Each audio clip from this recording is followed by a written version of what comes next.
Hey there guys, it's George from ALM Fitness. Now in today's video, I just wanted to discuss briefly how useful being aware and potentially tracking your food intake, how useful that can be when it comes to weight loss. So if your goal is to lose weight, there have been lots of studies that have come out over a long period of time.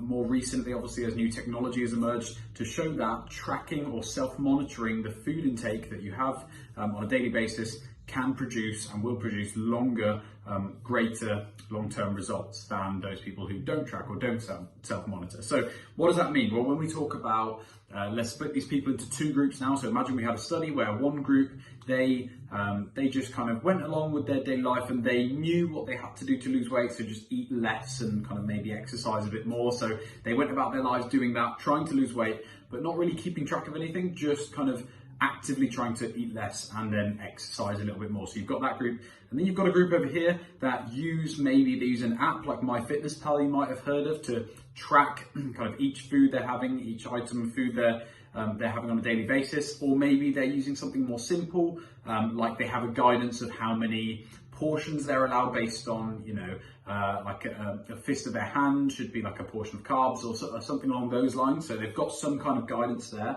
and they split those two groups up. And what we've seen over the research the past few years, again, is that the group that tracked, the group that kind of were aware and self-monitored their food intake and their exercise, actually performed much better, got greater longer-term results, more fat loss, clinically, proven more fat loss, on a proper scale, not even just scale weight, but also body fat percentage, so actual fat loss, not just weight loss, than the group that didn't really track. In fact, those groups don't tend to do well long term. It's quite difficult, especially if you're not experienced in losing weight and you're not really experienced in this kind of whole approach of intuitively eating getting towards your goals. It is really quite difficult to get to where you want to be in the right calorie deficit consistently in order to eventually lose weight. So that just a quick video, guys, just to basically explain the importance of tracking, but not necessarily really meticulous, really detailed tracking. It doesn't have to be